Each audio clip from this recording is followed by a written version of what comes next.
সম্মানিত দর্শক শ্রোতা, পরম সৃষ্টিকর্তা যিনি অসীম দয়ালু, শুরু করছি তার নামে।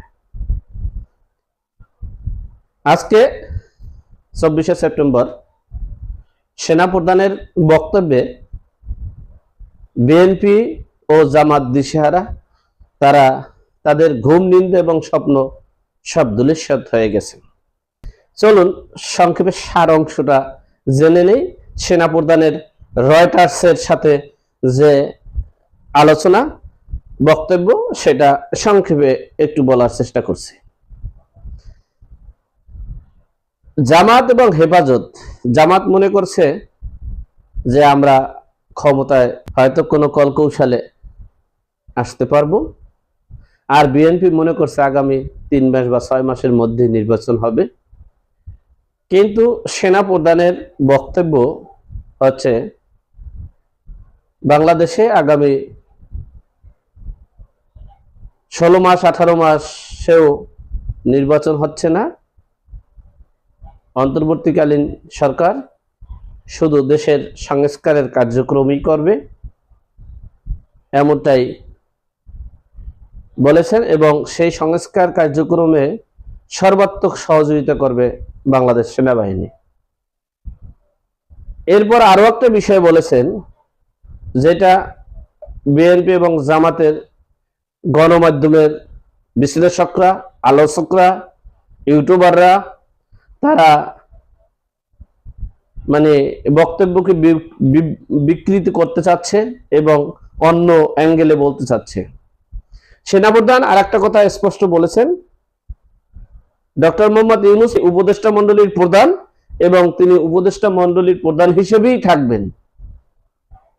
আর সেই উপদেষ্টা মণ্ডলীর প্রধান হিসেবে থেকে সংস্কারের কার্যক্রম করবেন এবং সেখানে বাংলাদেশ সেনাবাহিনী সহ সকল বাহিনী সহযোগিতা করবে।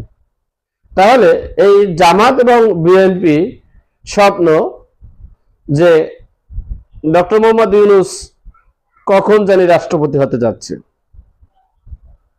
আবার আরেকটা স্বপ্ন হয়তো বা সেনাবাহিনী কখন জানি রাষ্ট্রপতি হতে যাচ্ছে।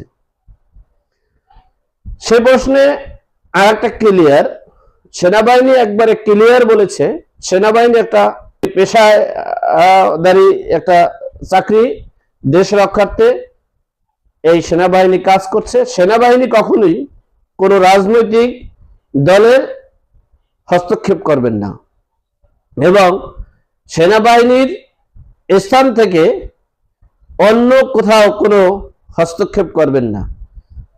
সেনাবাহিনী একমাত্র সংস্কার কার্যক্রমে দেশের সার্বিক পরিস্থিতির নিয়ন্ত্রণে সকলের সহযোগিতা করবেন এবং সকলের সহযোগিতা চেয়েছেন। তারা স্পষ্ট বলেছেন, মানে সেনাবাহিনীদের মধ্যে যদি কোনো অপরাধী থেকে থাকে তাহলে সে অপরাধীর বিচার হবে। তাহলে আমরা একবারে ক্লিয়ার যে সেনাবাহিনী তার স্ব স্থানে থেকে দেশের কল্যাণে, জনগণের কল্যাণে কাজ করবে বা রাজনীতির মধ্যে হস্তক্ষেপ করবেন না। এবং ডক্টর মোহাম্মদ ইউনূসকেও যেখানে আছেন সেখান থেকে এদিক সেদিক করার কোনো সুযোগ নেই। সেখানে থেকে তিনি সংস্কার কার্যক্রম করবেন, অর্থাৎ দেশের সার্বিক পরিস্থিতিতে অন্যায়ের প্রতিবাদ করে সংস্কার করবেন